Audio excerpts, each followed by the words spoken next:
So it was really good to be back on the homelands. The homeland holds cherished memories for Morning Star Jones, whose Cheyenne ancestors lived on the Great Plains. So here we are, just happy to be together, happy to visit. The homeland, though, also holds pain.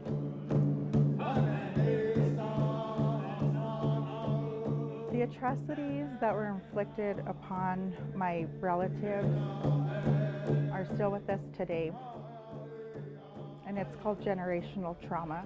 Trauma that is in her DNA. We are direct descendants of Sand Creek Massacre survivors, and growing up here in Denver, we know the truth. Growing up, my family knew the truth. That truth is the reason she believes Mount Evans needs to be renamed. I want this mountain renamed so that I may teach my children, my grandchildren, so that I may raise them with my indigenous love instead of our colonial pain.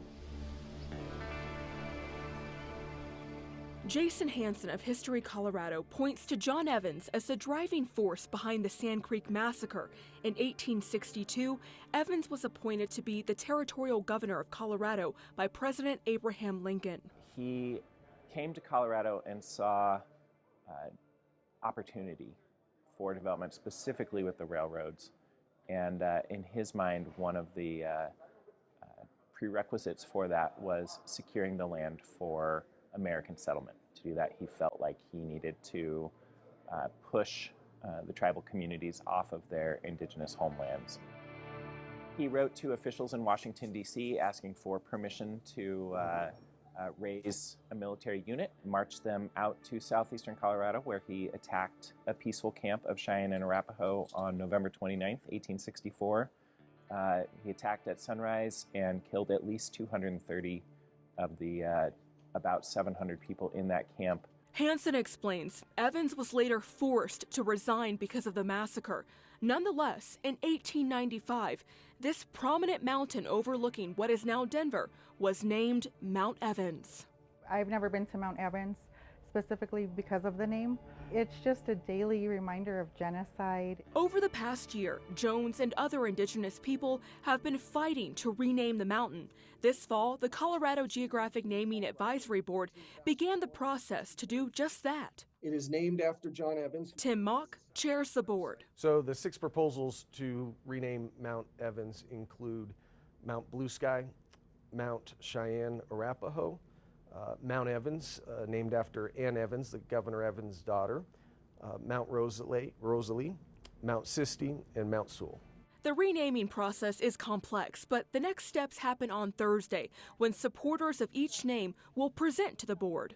Following that, anticipate moving to a third meeting, which will include public comment, strictly public comment, and then perhaps the board deliberation at the conclusion of that third meeting. After that, they'll send a final recommendation to Governor Jared Polis. If the governor agrees, it's off to the U.S. Board on Geographic Names for the final decision. Natives like Connor Ryan. I'm a professional skier for Patagonia and Solomon and Natives Outdoors. Have spent the past year advocating for Mount Blue Sky. Origin of the name is that, other tribes called the Arapaho the Blue Sky people for residing here under this blue sky. And now we're all here under this blue sky. And the Cheyenne tribe has an annual ceremony called Blue Sky.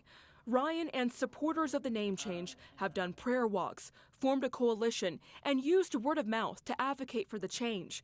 But Ryan knows not everyone will agree. I think it's important to remember in the first place that all these places had indigenous names originally. And I think there's been a very concerted effort of cancellation of our cultures and our names for places. And so I think that there needs to be a little bit of balance in those conversations. A conversation that's played out on social media, where you'll find people who want Mount Evans to remain as is, people who declined our request for interviews. I think we are witnessing at times, healthy dialogue, a reflection on our past. a critical reflection on our past that brings up often painful and traumatic memories, as the case with Sand Creek related to Mount Evans. Matt Makeley chairs MSU Denver's history department. He says whether you like it or not, the potential renaming of Mount Evans represents a cultural shift. 50 years ago, 100 years ago, there weren't vigorous conversations about places and names that were harmful to groups of people because you had one group essentially in power, wealthy white men. And so if they wanted a place named the way they wanted it, there was not very many people to contest that. Indigenous people are speaking up to share their pain. We show our pride in front of our house with the flag. Morning Star Jones hopes one day to look up from the homeland to the sky and feel peace. I know there'll be tears of joy. CB Cotton, Denver 7.